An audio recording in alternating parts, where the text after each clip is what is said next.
Cheese, bread, all the carbs, salts. Love a can of Coke halfway. Well, not a can, but a glass of Coke halfway up. Lifesaver. Yeah, it is, isn't it? God, it's so good. Yeah. Cliff bars. Not really into gels or anything like that. I find electrolytes really help. Not even just the salts, but probably just the digestive system. I don't know whether they help there, but for me, it's just taking in the salts without having to eat them all. Yeah. It's obviously quite good instead of a load of crisps. Yeah, no, I find that as well. I like using, I use Active Root, which is on my T-shirt that I'm wearing today. But that's a ginger drink, and I always find it settles your stomach. Oh, really? And then stuff like Mountain Fuel and Hammer Perpetuum, it just kind of lines your stomach, I think. Because I think that's half the problem is you're bouncing around. And exactly, it's just going everywhere, it's coming out your mouth, it's just... and you lose your appetite, but you have to eat and drink. Yeah. So sometimes... I've not had a terrible time yet, actually, fingers crossed, touch wood. I've not had a bad stomach or anything during a race, but it does put you down, I've seen it happen, and it's not nice. No. You can't prepare for that, really. No. You're training all this stuff, you can't prepare for what your stomach's going to do. No, exactly. And it's completely different. Yeah. But sometimes it's even not just that, it's the lack of appetite. Yeah. You find, I don't know about you, but I find once I go over 20 miles, I'm kind of like, I've lost my hunger. Yeah. Whereas I can eat any time of the day normally. But I mean, for me, I've just always used an ultra for that week to just eat as much as I possibly can. It's probably not even, there's no nutritional value to it, but past the 5 days before, I'll just have it because you can. Yeah. Maybe it's psychological, I don't know, but it helps. So, yeah. Yeah. I know I made the mistake once of really carbing up. It was going to be my first ultra, and I was doing the Endurance Life one in Anglesey. Oh, yeah. And I was eating all week, I was eating saurine, for snacks. I was pasturing it up, pizza, and then, got to the race, and it got cancelled because of the snow, because it was in January. It's it never snows in Anglesey. Yeah. For a small family. Exactly. So my resolution to that was to go and have fish and chips. I thought, all right, I've put on a stone over the week. Just going to keep eating. You do expand as well. And when you finish the race, I found that I just want to eat more and more and more. And then for that week, you do feel a little bit. Well, I feel a little bit unhealthy actually. It's not like, I'm at peak fitness because I've just run 100k. It's like actually I'm fat now because I've just eaten loads. Yeah. I know it's a hard balance to get. It is quite hard. I would like to know or hear from an athlete or a proper athlete how they kind of do it. 'Cause there's something I'm doing wrong, but it's kind of working. So kind of gets you through. But I know when you speak to the elites, they're more about sort of dried fruit and nuts, and they're eating the real food, not unhealthy foods. Yeah.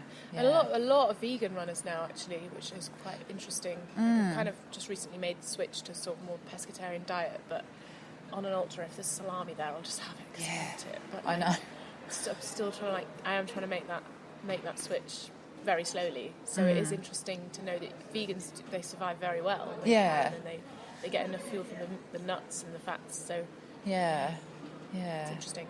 Having stuff like rice balls, I guess. I've heard a lot of people doing that. A lot more prep. Yeah, I know. That's a time thing, isn't it? It's a time thing. It's no time. There's more time in Chamonix, though. Yes. More time. Well, no, there's not, because you're out running all the time.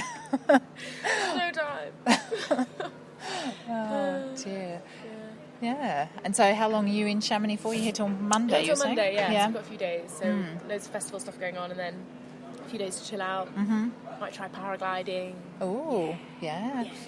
Okay. I was actually surprised there was no wild swimming locations, like rivers and lakes. There's lack of, which is a shame, but I won't let that stop me from moving here. Well, there's a couple of lakes, like down at Passy there's a lake, and I mean if you're up at Loch Blanc you can swim up there. We'll do that tomorrow, it's just a bit cold. Yes.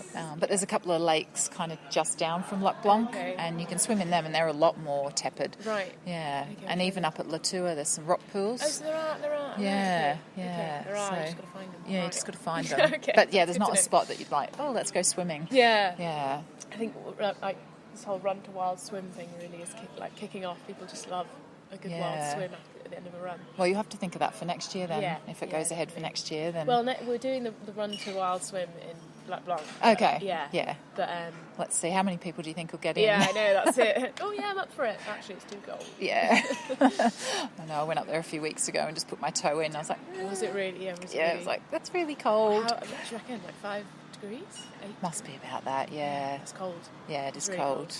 I mean, you felt the water this morning on our run. It was like that. Yeah. So, yeah, which is fine, sort of up to your knees, and then, once it hits the thighs. Yeah.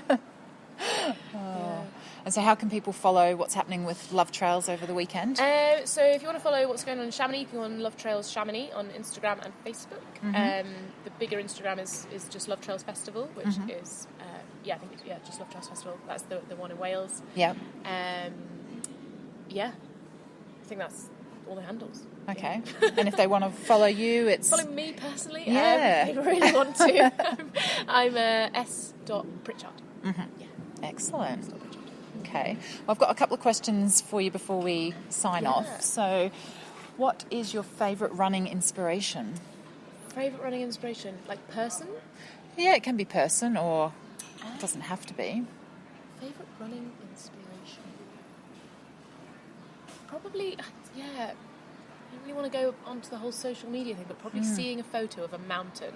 Yeah. And someone being like, we just ran up that. Just epic places. Yeah. You don't necessarily have to have people in them, but epic places that you can see and you think, I definitely want to go there. Yeah. I guess that's what, one of the things that brought me here was just seeing it all. Everyone's on about it. Yeah. Like, why is it so good? And then you go out and you're like, oh, it is. Yeah. So probably, it is probably a lot of photographs that people take. Adventure photography, I really like following adventure photography. So, seeing these people at these awesome places and knowing that you can run there is... Yeah.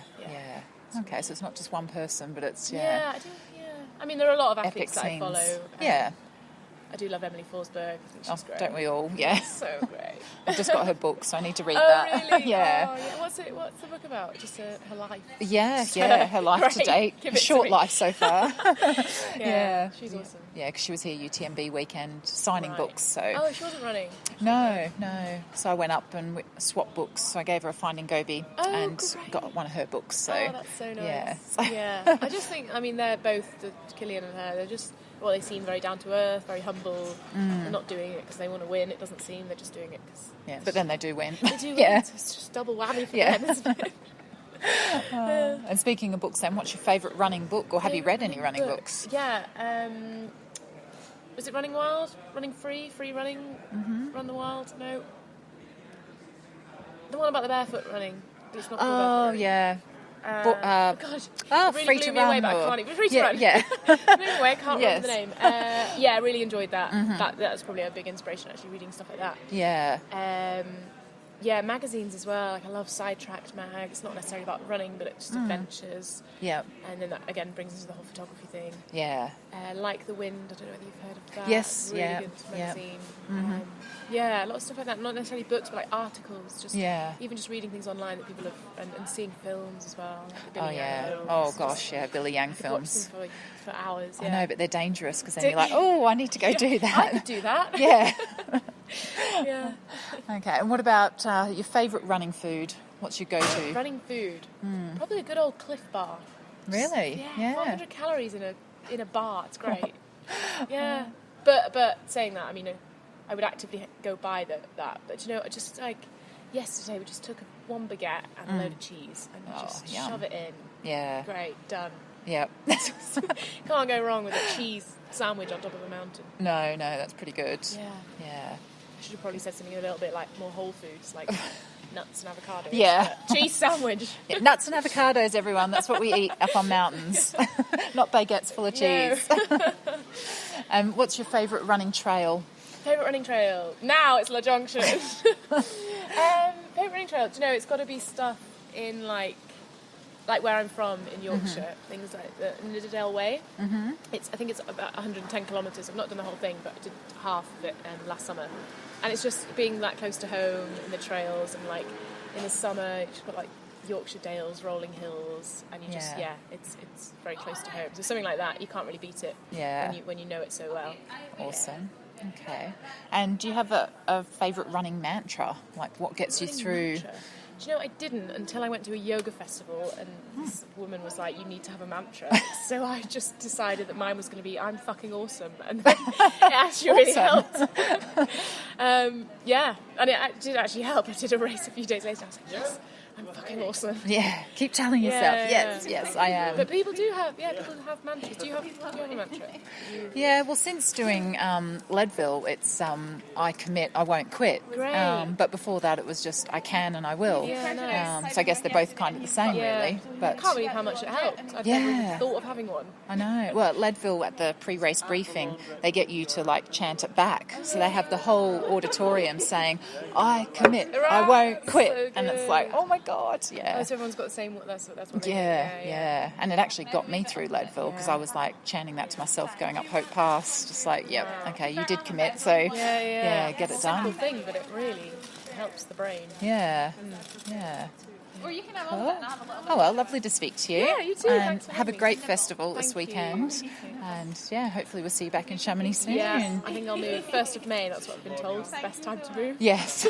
I got here be the back. beginning of June. That was pretty good. Did So, you? yeah. But May would be good. Yeah, I'll come to you for tips. Okay. We'll see you in May. All right. All Thank right. you. Bye.